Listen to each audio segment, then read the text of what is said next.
She thought she'd won the moment she hung up the phone. She didn't even wait for me to respond. Just said what she had to say and clicked off. I stood there in my kitchen holding the receiver. Yes, I still have a landline. I'm 67 years old. I don't apologize for that. And I listened to the dial tone for probably 10 seconds before I started laughing. Not because anything was funny. I laughed because she had no idea. Not even a shadow of an idea. But I'm getting ahead of myself. Let me back up a few years, to when I still thought my son had turned out all right. His name is Preston. He's 41 years old, and from the outside, he looks like a success.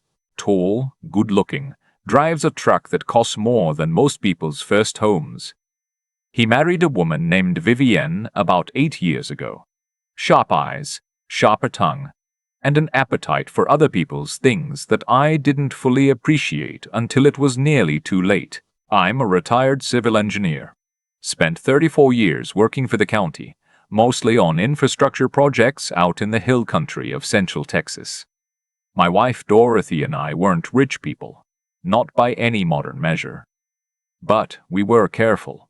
We paid off our house early. We saved. We didn't take vacations that put us in debt. Dorothy used to say we lived small so we could die free, and she meant it. Dorothy passed 6 years ago. Breast cancer 2 years from diagnosis to the end, after she was gone. I rattled around in our house in Kerrville for a while. And then I did something that people thought was strange. I bought a ranch. Not a working cattle operation. Nothing that grand.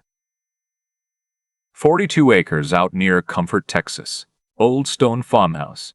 A barn that needed work. A creek that ran clear in the spring and dried to a trickle by August.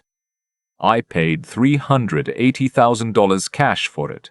Most of what Dorothy and I had saved together over decades, because I wanted somewhere that felt like it meant something, somewhere she would have loved. I named it the Dragonfly Ranch because on our first visit out there, the creek was thick with them. Blue ones, green ones. Dorothy would have stood there for an hour. Preston helped me move in. He seemed happy for me. He and Vivian came out a few weekends that first summer, and everything felt fine. I should have noticed the way she walked through the rooms, like she was measuring them. The shift happened gradually, the way these things always do. By the second year, Preston started calling more often, but the calls had a different quality to them. There was always an edge underneath the small talk, a direction everything was heading. Dad, you know property values out there have gone up a lot. Dad, have you thought about what happens to the ranch if something happens to you? Dad, Vivian's cousin is a real estate attorney. Just saying, if you ever wanted to talk to somebody about your options. I listened. I didn't argue. I'd learned by then that arguing with Preston about money was like arguing with weather, useless and exhausting. Then his mother-in-law, a woman named Francine who I had never once had a real conversation with, suddenly started calling me. Checking in, she said, making sure I was doing okay out there alone. It was kind on the surface. But Francine and I had maybe exchanged 30 words at the wedding, and now she was calling twice a week to ask about my health. I'm not a suspicious man by nature, but I'm not a foolish one either. I called my attorney. His name is Dale, and we've known each other for 20 years. He handled the closing on my Kerrville house, Dorothy's estate, the ranch purchase. I told him what I was noticing, and I asked him what he thought. He said, Leland, let me ask you something. Have you done anything with the title to the ranch since you bought it? I said no. He said, let's fix that. What we did I won't explain in full detail, because honestly the legal mechanics of it aren't the point. The point is that Dale transferred the Dragonfly Ranch into a revocable living trust, the Dorothy May Holt Family Trust, named for my wife, and inside that trust were provisions that made the property essentially untouchable without my written authorization and the co-signature of a trustee Dale appointed independently. We also did something else, something that turned out to matter more than anything. I had the property's county appraisal records updated and consolidated.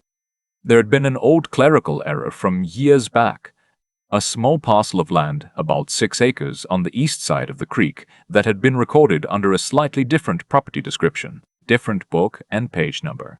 In practical terms, it meant that on the surface, the main parcel of the ranch showed in public records, but the 6 acres with the creek frontage and the barn were technically recorded separately. The error had never been corrected. Dale asked me if I wanted to fix it. I thought about it for a long moment. "Not yet," I said. He looked at me over his glasses. He's known me long enough that he just nodded. Things moved faster after that. Though I didn't know it at the time, what I learned later, much later, from my daughter-in-law's own mouth during proceedings I'll describe shortly, was that Preston and Vivian had been talking to a developer, a company out of San Antonio called Ridgeline Partners that had been quietly buying up properties along the Hill Country corridor for a resort project. They had approached several landowners. They had approached me once through a form letter, which I threw away. Somehow, 2 channels I still don't fully understand, Preston had been in contact with them. And somewhere along the way, he had told them he could deliver the Dragonfly Ranch. He had told them he had authorization. He did not have authorization. What he had was a document he'd had drawn up by Vivian's cousin, the real estate attorney, that purported to give Preston power of attorney over my affairs on the basis that I had been showing signs of cognitive decline. I want to stop here for a moment, because this is the part that still makes my chest tight when I think about it. I have no cognitive decline. I do the crossword every morning.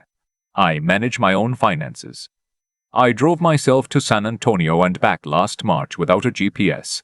And yet my own son had a document prepared, signed by a doctor I had never met, claiming otherwise. I didn't know about any of this yet. I found out the way I found out about everything else, too slowly, and then all at once. It was a Tuesday in October when Preston called and told me he was coming out to the ranch for the weekend. Said he wanted to spend some time, help me with some fence repairs I'd mentioned. I said fine, come on out. He arrived Friday afternoon with Vivian, and also with a man I didn't recognize, heavy-set, dressed too formally for the hill country, carrying a soft leather briefcase. Preston introduced him as a colleague. He shook my hand with both of his, which I've never trusted as a gesture. That evening after dinner, Preston sat me down at the kitchen table and pushed a folder toward me. "Dad," he said, "we've been talking to some people and we think this might be a really good opportunity for you." The folder had the Ridgeline Partners logo on it. Inside was a purchase agreement for the Dragonfly Ranch. The number on it was $1.1 million. I didn't say anything for a moment. I looked at the number. I looked at Preston. I looked at Vivian, who was standing near the door to the hallway with her arms folded, watching me, the way you watch a negotiation you already know the outcome of. "Where did this come from?" I asked. "We've been in touch with them for a few months," Preston said. "The market out here is incredible right now, Dad. You'd walk away with enough to move somewhere comfortable, somewhere with people your own age, where you'd have help if you needed it." "I don't need help," I said. "Dad, I built a septic system last spring by myself, Preston. I'm fine." He pushed the folder closer. "Just look at the numbers. It's a fair offer. More than fair." I closed the folder. I pushed it back. "This is not for sale," I said. That should have been the end of it. In a decent world, that would have been the end of it. Instead, 3 weeks later, I received a letter from a title company in San Antonio informing me that a title search had been initiated on my property in connection with a pending sales transaction. I sat with that letter for about 2 minutes. Then I called Dale. Dale made some calls. By the end of the day, we knew what had happened. Preston, using the fraudulent power of attorney document, had represented himself to Ridgeline Partners as having authority over the property. He had signed a preliminary purchase agreement on my behalf. He had accepted an earnest money deposit of $25,000. He had done all of this without my knowledge, without my consent, and without apparently understanding what Dale and I had done with the title 2 years earlier. Because here's the thing about the trust. The Ridgeline contract was written against the parcel description in the public records, the main parcel. But the main parcel, as recorded, did not include the 6 acres on the east side of the creek. Those 6 acres were where the barn sat, where the water rights tied in, where the only viable access road ran. Without them, the main parcel was effectively landlocked. They had contracted to buy a property that, in its recorded form, couldn't be legally accessed, and more importantly, the Dorothy May Holt Family Trust held title to both parcels. The fraudulent power of attorney was worthless against a trust he wasn't a party to and couldn't touch. Preston had sold something he didn't own to someone who didn't know he didn't own it for a deposit he'd already spent. I want to tell you that I felt triumphant when Dale explained all of this to me. I didn't. I felt tired. I felt something hollow and heavy that I don't have a good word for. This was my son. I had coached his little league team. I had stayed up with him through a fever when he was 9 years old. That scared me more than anything before or since. I had stood at the back of his wedding and cried because I was proud of him, and he had found a doctor willing to sign a piece of paper saying I was losing my mind so that he could sell my dead wife's ranch without asking me. I drove out to the creek that evening and sat on a rock Dorothy and I had sat on together, and I watched the water, and I let myself feel it, the whole weight of it. Then I drove back up to the house and called Dale again. "Let's make some more calls," I said. The civil matter moved first. Dale filed to have the fraudulent power of attorney invalidated, which was straightforward given that I was sitting in his office, clearly competent, and had never authorized the document. The title company was notified. Ridgeline Partners was notified. Ridgeline Partners, to their credit, cooperated immediately. They had been defrauded too, and they weren't happy about the $25,000 in earnest money they'd paid out. Their legal team began their own proceedings against Preston separately. The criminal matter came later: financial fraud, forgery of a legal document, elder financial abuse, which is a specific statute in Texas and carries serious weight. The district attorney's office took it on. I was not the one who pressed for the criminal charges. I want to be honest about that. Once the DA's office learned what had happened, they proceeded on their own authority. I cooperated with everything they asked, but I did not drive it. I've been asked since whether I regret not intervening to stop the prosecution. I think about that question more than people might expect. The answer is no. Not because I wanted to watch my son suffer, but because what he did, having a doctor certify that his elderly father lacked capacity so he could steal from him, is not a private matter between a father and a son. It's the kind of thing that happens to people who don't have a Dale, who don't have the presence of mind to call an attorney before the trouble comes. It happens to people who lose everything. And the law exists for them too. Person called me from a gas station parking lot on a Thursday morning in February. Vivienne had apparently left by then. I heard later she went to stay with Francine. His voice on the phone sounded like a man standing in a field after a tornado, looking at where his house used to be. "Dad," he said, "I need you to—" "Preston," I said. "Stop." He stopped. "I love you," I said. "I want you to understand that. I have loved you since the moment I first held you, and I will love you until I'm in the ground. That's not the question." A long silence. "The question," I said, "is what you're going to do with the time you have between now and whenever this resolves. Are you going to be honest? Are you going to own what you did? Because that's the only path forward I can see for either of us." He said, "I didn't think it would go this far." "It went exactly as far as what you did," I said. I didn't hang up angry. I just hung up. He pleaded guilty to a reduced charge. The elder financial abuse count was what stuck. He was sentenced to 36 months probation, mandatory financial counseling, restitution to Ridgeline Partners for the $25,000, and a civil judgment in favor of the trust for legal costs. No prison time. I'm aware of how some people feel about that. I don't have strong feelings about it myself. What I know is that the ranch is mine. The title is clean, and the fraudulent document has been expunged from the record. Vivienne filed for divorce shortly after the sentencing. I found that out through Preston months later when he called to apologize, a real apology. The kind that doesn't ask for anything in return, doesn't try to explain away what happened, doesn't end with but. He just said he was sorry. He said he knew he had betrayed me, and he knew he had betrayed his mother's memory. And he didn't expect me to forgive him. But he needed me to know. I told him I'd think about it.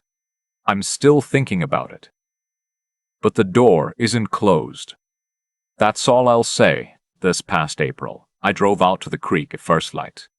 It was cool enough still that there was mist sitting low over the water, and the cedar was blooming that particular yellow-green it gets in early spring. I brought my coffee and sat on the same rock and watched the same water. A dragonfly landed on a branch about 3 feet from my hand. Blue. Iridescent in the low morning light. Dorothy would have loved it. I don't tell this story to make Preston look like a monster. He's not a monster. He's a man who made choices that I hope he spends the rest of his life understanding better.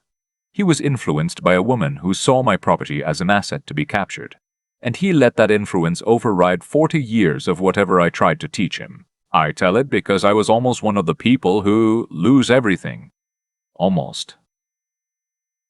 I made a phone call 2 years before the trouble came. That's the only reason I'm sitting on this ranch right now, watching the creek, instead of in some assisted living facility wondering how it happened. If you're older and you have something worth protecting, land, savings, a house you paid off, anything, get it in writing. Get it in a trust. Get an attorney who has known you long enough to ask the right questions. Don't wait for the folder to get pushed across the table. The mist burned off by about 8 o'clock. I finished my coffee and went back to the house to start the day. People ask me sometimes if I feel bitter about what Preston did. I understand why they ask. On the surface, it's a story about betrayal.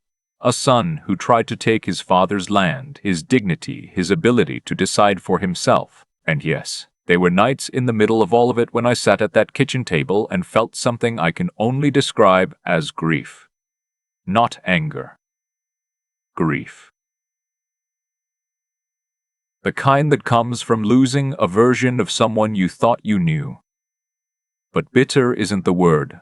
Not anymore. Here's what I've come to understand. Sitting on this side of it, what happened to me wasn't random. It was the result of choices.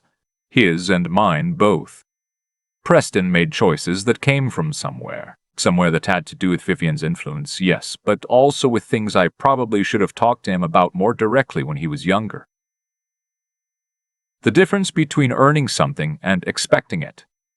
The difference between family loyalty and family entitlement. I'm not sure I ever drew that line clearly enough for him. That's on me, and I carry it. But I also made choices. 2 years before any of that folder got pushed across my table, I made a phone call to Dale. Not because I had proof of anything, just because I noticed something in the way Vivienne walked through rooms, and I listened to that quiet instinct instead of dismissing it. That one decision, made calmly, without drama, on an ordinary weekday afternoon, was the thing that saved the Dragonfly Ranch. Not luck, not some twist of fate. A choice made deliberately, from a place of clarity. That's what I keep coming back to when I think about what this whole experience taught me. The people who lose everything in situations like mine usually don't lose it in one dramatic moment. They lose it because they waited. They thought it wouldn't happen to them. They trusted without verifying, or they knew something felt wrong and told themselves they were being paranoid. I almost did the same. I almost waited. Resilience isn't about being tough after the damage is done. It's about being clear-eyed before it arrives. It's about doing the quiet, unglamorous work of protecting yourself and what you built. Not out of fear, but out of respect for what it cost to build it. Dorothy and I spent decades being careful, being deliberate, living within our means, so that one day we'd have something real. Letting that be taken through negligence on my part would have been its own kind of betrayal. Of her. Of us. As for Preston, I think about him differently now than I did in those first raw months. He isn't the villain of this story, not really. He's a man who let greed and bad influence overpower the better parts of who he was raised to be. And those choices landed on him with full weight, the way choices eventually do. Not as punishment handed down from somewhere above. Just as consequence. The natural result of the path he chose. He has time to build something different. I hope he uses it. That door stays open on my end, but the ranch stays in the trust, and Dale's number stays in my phone. And every spring when the dragonflies come back to the creek, I sit on that rock and I remember what Dorothy always said. Live small, so you can die free. I'm working on it.